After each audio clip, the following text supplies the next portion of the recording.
إنما المؤمنون الذين إذا ذكر الله وجلت قلوبهم وإذا تليت عليهم آياته زادتهم إيمانا وعلى ربهم يتوكلون. চিৎকার করে আল্লাহু আকবার। আল্লাহ পাক রব্বুল আলামিন বলেন, ইন্নামাল মুমিনুন, প্রকৃত মুমিন হচ্ছে তারা আল্লাযীনা ইযা যুকিরাল্লাহ, যারা আল্লাহর নাম শোনা মাত্রই যাদের দিলের ভিতরে কম্পিত হয়ে যায়, যাদের কানে আল্লাহর নাম শুনলে তার দিলের ভিতরে প্রকম্পিত শুরু হয়ে যায়, দিলের ভিতরে কেঁপে কেঁপে ওঠে। আল্লাহ পাক রব্বুল আলামিন বলল, মুমিনের পাঁচটি গুণের ভিতরে ওই ব্যক্তি হলো মুমিন যে আল্লাহর নাম শুনলেই যার বুকের ভিতরে প্রকম্পিত হয়। এখন আপনার আমার বুঝতে হবে আমরা মুমিন কিনা। وَإِذَا تُلِيَتْ عَلَيْهِمْ آيَاتُهُ زَادَتْهُمْ إِيمَانًا وَعَلَى رَبِّهِمْ يَتَوَكَّلُونَ। আপনি যদি মুমিন হন, আল্লাহর ভয় যদি আপনার ভিতরে থাকে, আপনার ভিতরে যদি আল্লাহর ভয় যদি অন্তঃকরণের ভিতরে থেকে থাকে, যখন কোরআনের আয়াতটা আপনার সামনে পড়া হবে, ওই ব্যক্তি যখন মুমিন হবে, কোরআনের আয়াত শোনার সঙ্গে সঙ্গে তার ঈমানকে বৃদ্ধি করে দিবেন কে? আমরা যারা এখানে বসে আছি, আসলে আমরা যদি মুমিন হই আমাদের ঈমান বৃদ্ধি করবেন কে? একই কোরআনের আয়াত আল্লাহ পাক রব্বুল আলামিন যখন বিশ্বনবীকে তেলাওয়াত করার কথা বললেন, একই কোরআনের আয়াত যখন আবু জেহেলের সামনে পড়া হলো, আবু জেহেলের ঈমান বৃদ্ধি হয় নাই, বরং তার শয়তানি বৃদ্ধি পেয়েছিল। কিন্তু একই তেলাওয়াত যখন একই তেলাওয়াত একই সূরা একই আয়াত যখন আবু বকরের সামনে পড়া হলো, আবু বকরের ঈমানটা তিনি বৃদ্ধি করে দিলেন। তিনি কে? আজ আমরা যারা এখানে বসে আছি, আমরা কোরআন শুনলে আমাদের ঈমান বৃদ্ধি করে দিবেন কে? আর যদি আমাদের ঈমান বৃদ্ধি না হয়, শয়তানি যদি বৃদ্ধি হয়, বুঝতে হবে এখনো আমরা ঈমানদার হতে পারি নাই, এখনো আমরা ঈমানের খাতায় মুমিনের খাতায় নাম লেখাতে পারি নাই। মুমিনের খাতায় তখনই নাম লেখাতে পারবেন যখনই আপনি এই কথা শোনার পরে, এই আয়াত শোনার পরে আপনার মনে যখন আনন্দ তৃপ্তি পাবে এবং এই আয়াত শোনার পরে আপনার ঈমানটা যখন বৃদ্ধি পাবে, তখনই বুঝতে পারবেন আপনি মুমিন। কথা বলুন ঠিক কিনা? ঈমানের পথে অবিচল থেকে আমার মরণ যেন হয়, দিনের পথে অবিচল থেকে আমার মরণ যেন হয়। কথা বলুন ঠিক কিনা? আল্লাহর কাছে সব সময় আমরা চাই যেন আল্লাহ পাক রব্বুল আলামিন আমাদেরকে এমন একটা মৃত্যু যেন দেয়, যে মৃত্যুতে জন্মের শুরু থেকে শেষ পর্যন্ত যখন আপনার মৃত্যু চলে আসে, এই মৃত্যু আসার আগ পর্যন্ত যদি ঈমান থাকে আর এই ঈমান নিয়ে যদি আমরা মরতে পারি, তাহলে আমাদের মতো এত ধনী এই পৃথিবীতে আর কেউ নাই। আর যদি 100 বছর 200 বছর 500 বছর হায়াত পাওয়ার পরেও যদি আপনি ঈমান নিয়ে মরতে না পারেন, আপনার 2 পয়সার মূল্য আল্লাহর কাছে নেই। কথা বলুন ঠিক কিনা? সাহাবায়ে কেরাম কত কষ্ট করেছিলেন, এমনকি বিশ্ব নবী নবী করিম সাল্লাল্লাহু আলাইহি ওয়াসাল্লাম বলেছেন,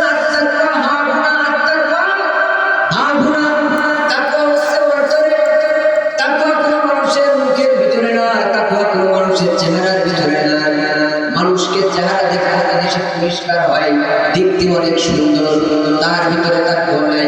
একমাত্র তাকওয়া পাওয়া যাবে হলো অন্তরে। কোথায়? আপনি কি করেন না করেন এটার খবর রাখেন কে? কথা বলেন কে? আপনি কোথায় কি করেন সব খবর আমার আল্লাহ পাক রব্বুল আলামিন রাখেন। আলিমুল গায়বি ওয়াশ শাহাদাতি হুয়ার রাহমানুর রহিম। আপনি গোপনে যেটা করেন সেটার খবর রাখেন কে? প্রকাশ্যেও যেটা করেন সেটার খবর রাখেন কে? আল্লাহ পাক রব্বুল আলামিন সব খবর রাখেন। আপনি কি করেন, আপনার অন্তরে কি ধারণা হয়, অন্তরের ভিতরে কি প্রকল্পনা করেন, সব কিছু আল্লাহ পাক রব্বুল আলামিন জানেন। এই জন্য আমাদের নিয়তটা হতে হবে সহিহ। এইখানে এসেছি, মাহফিলে বসেছি, নবী করিম সাল্লাল্লাহু আলাইহি ওয়াসাল্লাম বলেছেন, যদি কোনো ব্যক্তি একটা কোরআনের দোয়া শোনার জন্য, একটা আয়াত বোঝার জন্য কিছু সময় ব্যয় করে, 500 রাকাত নফল নামাজ পড়লে যে সওয়াব হতো, এই সওয়াব তার আমলনামায় লিপিবদ্ধ করে দেওয়া হয়। শুধু তাই নয়, চারিপাশে ফেরেশতারা বেষ্টন করে রাখে আর আল্লাহর কাছে দোয়া করতে থাকে, হে আল্লাহ, এই সমস্ত মানুষেরা যারা তোমার কোরআন বোঝার জন্য, কোরআন জানার জন্য, আয়াতের দোয়া শোনার জন্য কিছু সময় অতিবাহিত করেছে, হে আল্লাহ তাআলা এই সমস্ত বান্দার জিন্দেগীর তামাম গুনাহ আপনি মাফ করে দেন। এই জন্য আমরা যারা কোরআন শুনতে এসেছি, আমাদের নিয়ত করতে হবে যে কথা শুনবো প্রত্যেকটা কথার উপরে আমল করবো। পারবো ইনশাআল্লাহ? পারবো ইনশাআল্লাহ? আমি একটা আয়াত তেলাওয়াত করেছি সূরা মুনাফিকুনের, ইয়া আইয়ুহাল্লাযীনা আমানু, আল্লাহ পাক রব্বুল আলামিন ঈমানদারকে ডেকে বললেন, লা তুলহিকুম আমওয়ালুকুম ওয়ালা আওলাদুকুম আন যিকরিল্লাহ। আমি তোমাদেরকে দুইটা জিনিস দিয়েছি, আর এই দুইটা জিনিস থেকে তোমাদেরকে সতর্কতা অবলম্বন করতে হবে। এক হচ্ছে সন্তান, আর দুই হচ্ছে সম্পদ এবং সম্পদ। এই দিয়েছেন কে? আল্লাহ পাক রব্বুল আলামিন আমাদের সম্পদ দিয়েছেন। কত সম্পদ আপনার হয়েছে?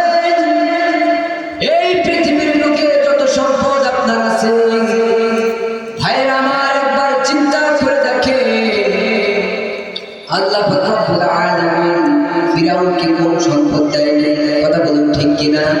কারুনকে কোন সম্পদ দেয় নাই? কত সম্পদের মালিক ছিল এই কারুন, শত শত বিঘা, শত শত একর জমির মালিক ছিল এই কারুন।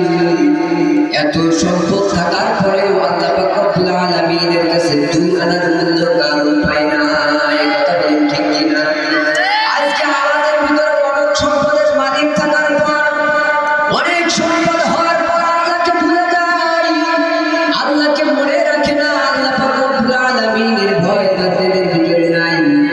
এমন মানুষ আমাদের সমাজে আছে না? না, এই জন্য বুঝতে হবে আল্লাহ পাক রব্বুল আলামিনের আপনার অন্তরে কি আছে। এখানে যে মাহফিল হচ্ছে, যদি এটা মাহফিল না হয়ে যদি একটা জায়গাতে প্যান্ডেল হতো, কি অবস্থা হবে? এখানে গিয়ে লোক ধরতো, গাড়ি সিরিয়াল এখান থেকে দায়িত্বটা বাজার করতো, ঠিক কিনা? যেহেতু এটা মাহফিল, সেহেতু এখানে যদি এসিম দেওয়া হয়, তারপরে শয়তানের ওয়াসওয়াসা আছে না নেই? তাহলে মাহফিলে আসতে পেরেছেন তারা আল্লাহর কাছে প্রিয় ছিলেন যারা। আওয়াজ করে বলুন কথা ঠিক কিনা? হযরত বেলাল রাদিয়াল্লাহু তাআলা আল্লাহর কাছে কম ছিল না, বেশি ছিল? হযরত বেলাল রাদিয়াল্লাহু তাআলা তার টাকা ছিল না, পয়সা ছিল না, অর্থ ছিল না, চেহারাও সুন্দর না, দেখতেও তেমন কোনো চেহারাও তার ছিল না, দেখতে কালো খুশি, ঠোঁটটা ছিল ঝুলানো, দেখলে মনে হতো পাগল মনে হয়।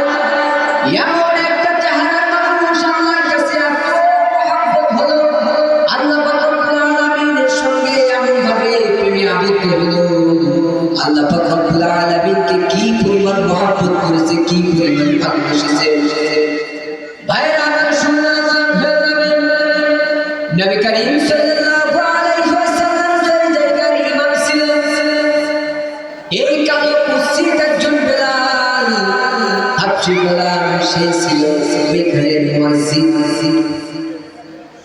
একবার ভেবে দেখেছেন যে জায়গায় নবী করিম সাল্লাল্লাহু আলাইহি ওয়াসাল্লামের মতন ইমাম ইমামতি করেন, সেই জায়গায় এমন একজন লোক ইমাম আর এমন একজন মুয়াজ্জিন নিযুক্ত হলো।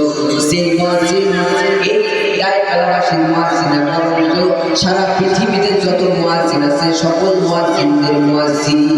কথা বলুন ঠিক কিনা? কারণ আল্লাহ পাক রব্বুল আলামিন এই বেলালের চেহারা দেখে নাই, এই বেলালের চেহারা আল্লাহ পাক রব্বুল আলামিন দেখেন নাই, সূরত দেখেন নাই। আল্লাহ পাক রব্বুল আলামিন বেলালের অন্তরে আল্লাহর প্রতি যে ভালোবাসা এটা দেখেছেন, আল্লাহর প্রতি যে মহব্বত এটা দেখেছেন, আল্লাহর প্রতি যে ভালোবাসা, আল্লাহর প্রতি যে ঈমান তার ছিল, যে ঈমান, এই ঈমানটা আল্লাহ পাক রব্বুল আলামিন দেখেছে। এই কারণে এত বেশি ভালোবেসেছেন কে?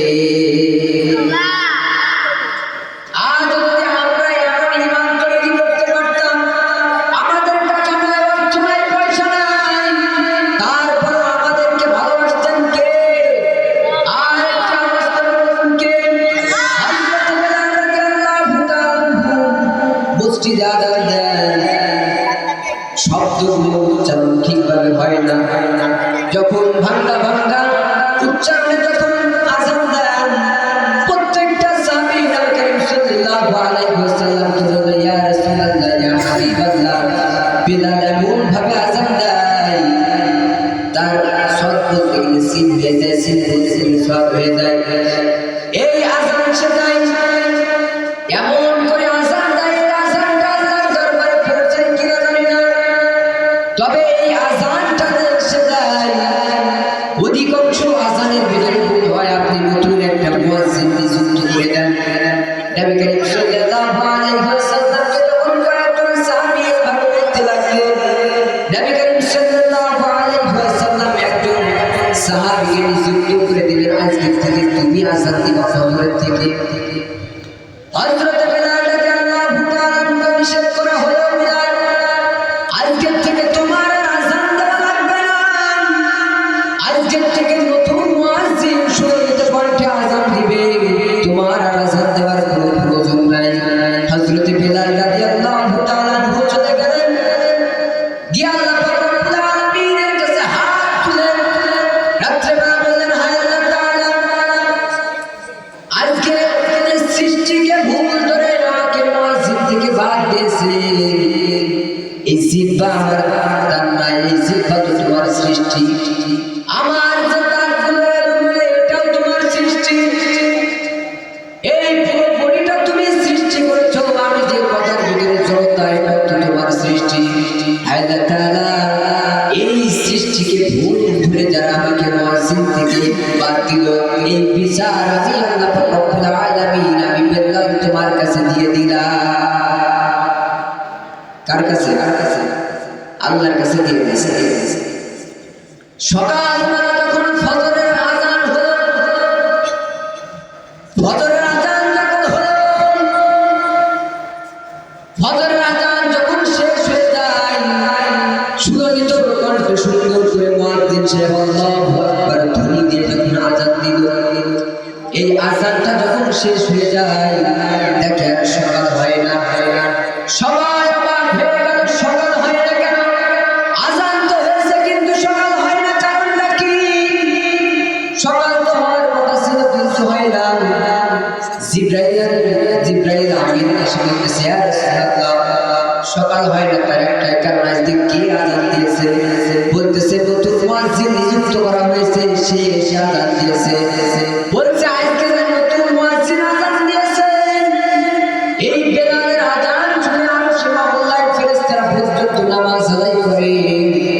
আজকের এই আযান দেওয়ার পর এই আযানটা আরশে পৌঁছে না, সেই কারণে এখনো পর্যন্ত যদি বেলাল আযান না দেয়, আর কিয়ামত পর্যন্ত কোনোদিন সকাল হবে না। চিৎকার করে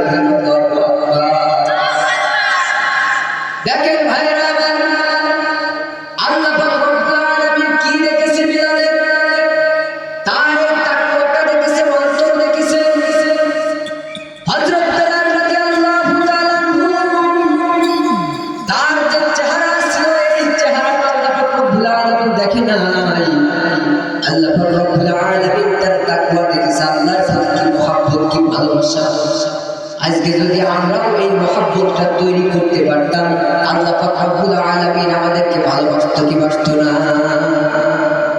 এই মহব্বতটা নাই। এই জন্য সব থেকে ভালোবাসতে হবে কাকে? আপনি কতদিন বাঁচবেন এই দুনিয়াতে? কতদিন বাঁচবেন? 100 বছর, 200 বছর, 300 বছর? এই দুনিয়া থাকার জায়গা। যদি 300 বছর আপনার যদি সারা জীবন বেঁচে থাকতে পারতেন, তাহলে বলতাম যে খুন করো, রাহাজানি করো, হত্যা করো, হামলা করো, মামলা করো, সব কিছু করো, তারপরে পৃথিবীতে তুমি টিকে থাকতে পারবা।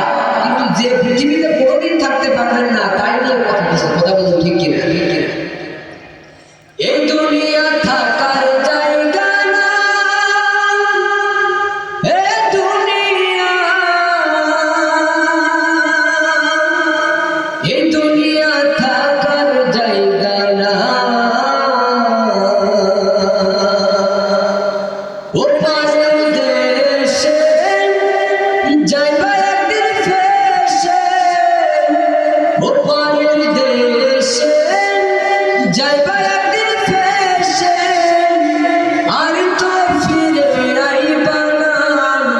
ও দুনিয়া, এই দুনিয়া থাকার জায়গা না। কথা বলুন, ঠিক কিনা? এই দুনিয়া থাকার জায়গা না। এখন যদি আপনার এই দুনিয়াটা থাকার জায়গা না হয়, এই পৃথিবী থেকে যদি বিদায় নিতে হয়, তাহলে আমলটা আপনার গোছানোর দরকার আছে না?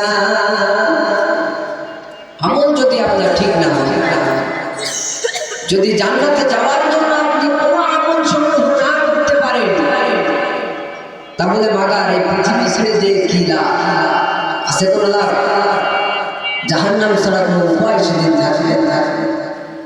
এই জন্য আল্লাহ পাক রব্বুল আলামিন বলেছেন, ওয়া ইযা তুলিয়াত আলাইহিম আয়াতুহু যাদাতুহুম ঈমানা ওয়া আলা রাব্বিহিম ইয়াতাওয়াক্কালুন।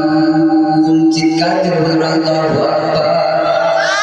আল্লাহ পাক রব্বুল আলামিন বললেন, যখনই তার ঈমানটা বৃদ্ধি পায়, তার কারোর উপরে ভরসা করে না, কারোর উপরে তাওয়াক্কুল করে না, একমাত্র ভরসা করে তাওয়াক্কুল করে আল্লাহর উপর। কারণ আমরা একমাত্র ভরসা করি কাকে? আওয়াজ করে বলুন, কাকে? আল্লাহ পাক রব্বুল আলামিনের উপর ভরসা করে, তাওয়াক্কুল করে, কোনো মানুষের উপর ভরসা করে না, কোনো নেতার উপর ভরসা করে না, কোনো নেত্রীর উপর ভরসা করে না, এমনকি কোনো তাগুতের উপরে তারা ভরসা করে। একমাত্র আল্লাহ পাক রব্বুল আলামিনের উপর তারা ভরসা করে। এই জন্য ভাইরা আমার, একমাত্র তাওয়াক্কুল করতে হবে কার উপর? ওয়া আলা রাব্বিহিম ইয়াতাওয়াক্কালুন। একমাত্র ভরসা করতে হবে আল্লাহর উপর। আল্লাযীনা ইউকিমুনাস সালাত। আর আল্লাহ পাক রব্বুল আলামিন বললেন, যারা আল্লাহর উপরে ভরসা করে এরা সালাত কায়েম করবে। এই জন্য কি করবে? সালাত কি করবে? কায়েম করবে। আমাদের কি সালাতটা কায়েম আছে? কথা বলে, কথা বলে।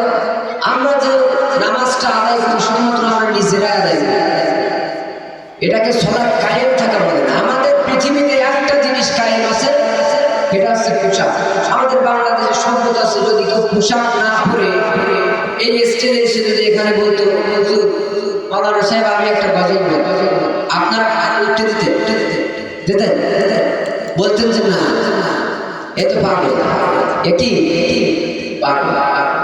বিষয় হচ্ছে আমাদের পৃথিবীতে, আমাদের যে বাংলাদেশে থাকি, বাংলাদেশের পোশাক কায়েম আছে বিধায় যদি কেউ পোশাক না পরে এই স্টেজে এসে গজল বলতে চায়, এমনকি দাঁড়াতেও চায়, এমনকি বসতেও চায়, সে যদি সভাপতি হয়, তারপর স্টেজে উঠতে দিতে হবে। কথা বলুন, ঠিক কিনা?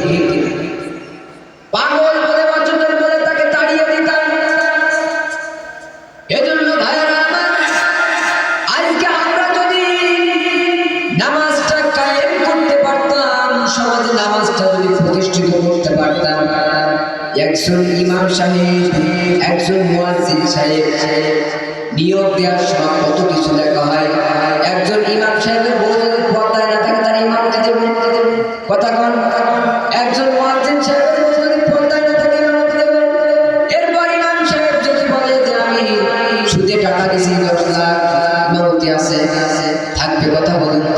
এইভাবে করে প্রত্যেকটা জিনিস বাছাই করে ছাপাই করে সুন্দর করে দেখা হয়।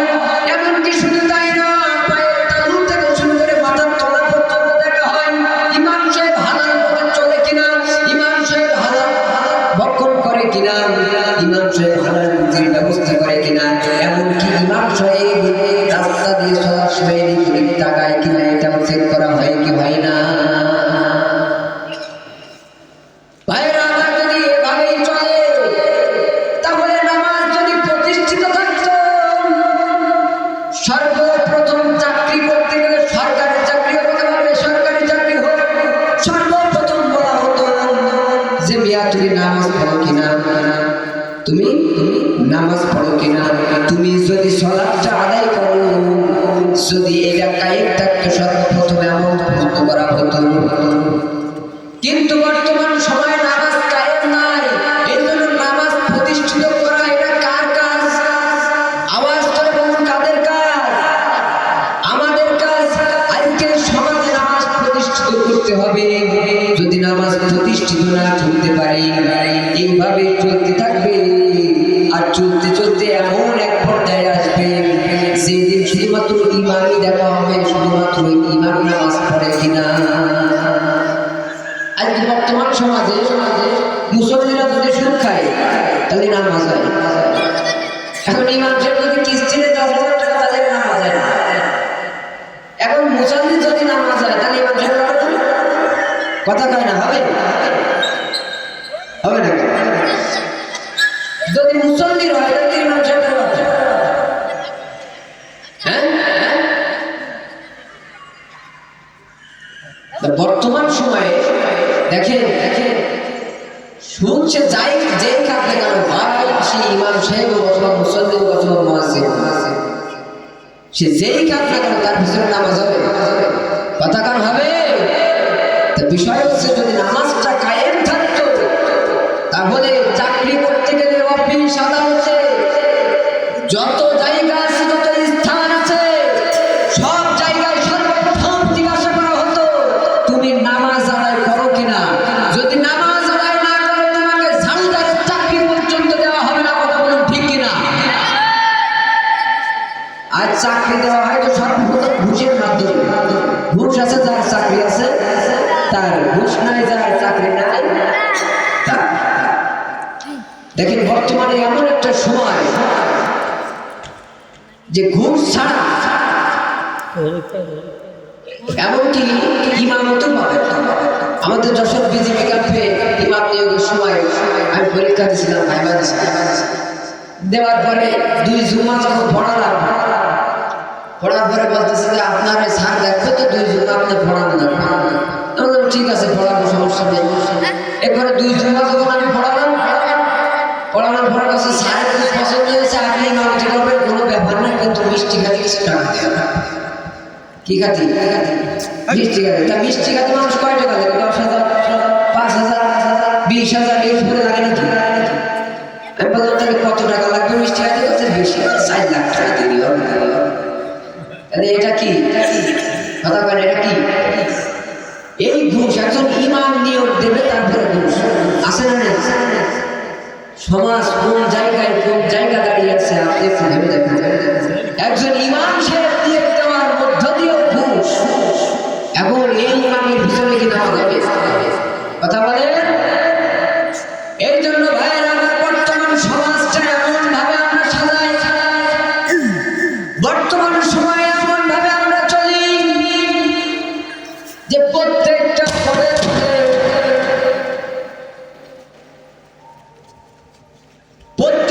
পদে পদে নিজেরা ভুল করি, আর আমরা দোষ দেয় শুধু ইমাম সাহেবদের।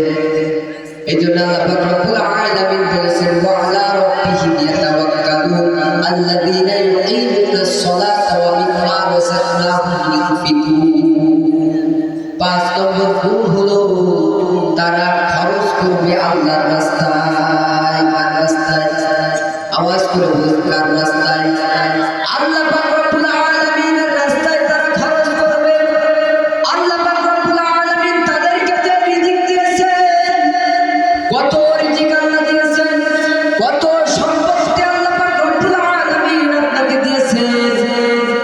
সম্পদ অটল সম্পদ থাকার পরেও আল্লাহ পাক রব্বুল আলামিনের দরবারে বা আল্লাহর রাস্তায় 2 টাকা খরচ করতে গিয়ে দিলে কামড় মারে কি মারে না?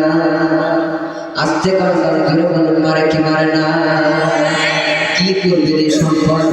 যে সম্পদ আল্লাহ দিয়েছেন সেই সম্পদ যদি আল্লাহর রাস্তায় ব্যয় না করতে পারেন, সেই সম্পদ দিয়ে যদি জান্নাত ক্রয় করতে না পারেন, এই সম্পদ দিয়ে কি আপনি কবরে নিয়ে যাবেন? এমন একটা কবর যে কবরে গেলে কোনো পকেটও থাকে না। কথা বলুন ঠিক কিনা? হালাল হারাম না মানিয়া কত টাকা করছো কামাই, এত টাকা রাখবা কোথায়? কাপড়ের তো পকেট নাই। কথা বলুন ঠিক কিনা? হালাল হারাম না মানিয়া কত টাকা করছো কামাই, এত টাকা রাখবা কোথায়? কাপড়ের তো পকেট নাই। টাকা পয়সা নিয়া কি কেউ কবরে গেছে? টাকা পয়সা নিয়া কি কেউ কবরে গেছে? কি জবাব দিবি রে তুই আল্লাহর কাছে? ওরে মানুষ হইছো বেহুশ দুনিয়ার পিছে, কি জবাব দিবি রে তুই আল্লাহর কাছে? ভাই কি জবাব দিবি রে তুই আল্লাহর কাছে? আল্লাহর কাছে জবাব দেওয়া যাবে?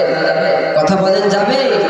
এই 5টা কাজ যারা করবে, এই 5টা গুণ যাদের ভিতরে থাকবে, আল্লাহ পাক রব্বুল আলামিন বলেন উলাইকা হুমুল মুমিনুনা হাক্কা, তারাই হচ্ছে প্রকৃত মুমিন। তারাই কি? তারাই হচ্ছে হক্কানি মুমিন। আর এই হক্কানি মুমিনদের জন্য রয়েছে 3টা পুরস্কার। কয়টা? উলাইকা হুমুল মুমিনুনা হাক্কা লাহুম দারাজাতুন ইনদা রাব্বিহিম ওয়া মাগফিরাতুন ওয়া রিজকুন কারীমা। কয়টা পুরস্কার? 1 নম্বরে আল্লাহ পাক রব্বুল আলামিনের পক্ষ থেকে ক্ষমা। আল্লাহ পাক রব্বুল আলামিন যদি কোনো বান্দাকে ক্ষমা করে দেন, আল্লাহ পাক রব্বুল আলামিন যদি কোনো বান্দাকে মাফ করে দেন, এর থেকে বড় চাওয়া বান্দার জন্য আর কিছুই থাকতে পারে না। কথা বলুন ঠিক কিনা? আল্লাহ যদি ক্ষমা করে দেন, যদি বলে বান্দা সব গুণ আমি মাফ করে দিলাম, আর কিছু চাওয়া আছে নাকি আপনাদের? কথা বলেন আছে? 2 নম্বরে আল্লাহ পাক রব্বুল আলামিন দুনিয়াতে উত্তম রিজিক তাদেরকে দেন। উত্তম রিজিকের দরকার আছে না? এই যে সম্মান, এটাও আল্লাহ পাক রব্বুল আলামিনের পক্ষ থেকে একটা রিজিক। এটাও কি রিজিক? আল্লাহ পাক রব্বুল আলামিন যদি উত্তম রিজিক আমাদেরকে না দেন, সারা বছর হালাল ইনকাম করে হারাম খায় এমন মানুষ আমাদের সমাজে আছে না? বলবেন হুজুর এটা আবার কেমন?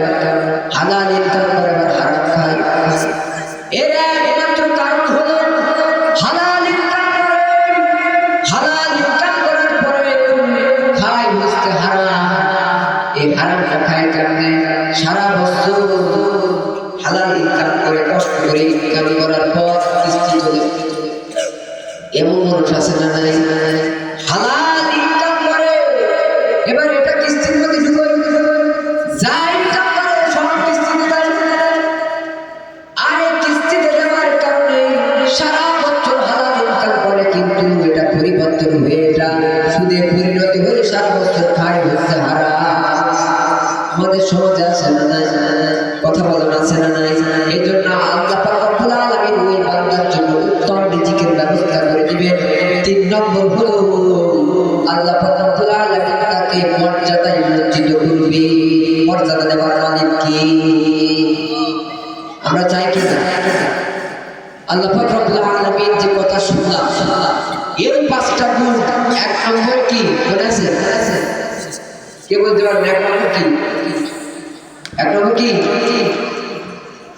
1 নম্বরে আল্লাহর ভয়। 1 নম্বর কি? 2 নম্বরে কোরআন শুনলে তার ঈমান বৃদ্ধি পায়। 3 নম্বরে তাওয়াক্কুল করে আল্লাহর উপর। 4 নম্বরে সালাত কায়েম করে। 5 নম্বরে আল্লাহ যে রিজিক দিয়েছে এটা থেকে ব্যয় করে। পারবেন না ইনশাআল্লাহ? এই 5টা কাজ করলে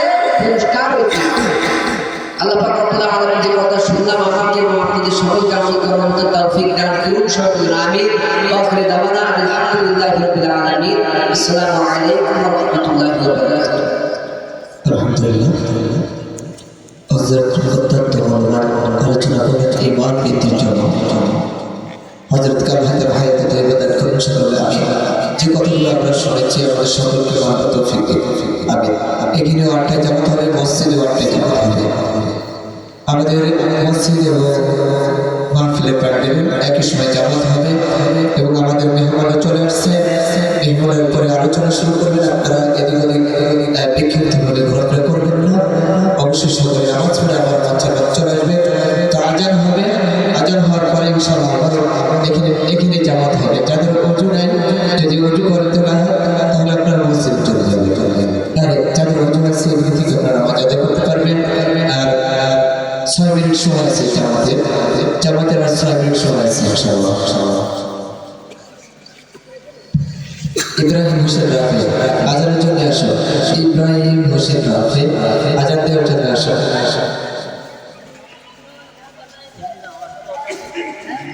হ্যাঁ এখানে নামাজ হবে।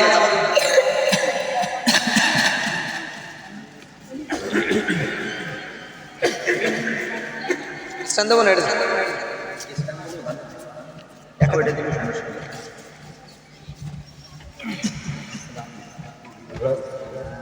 সামনে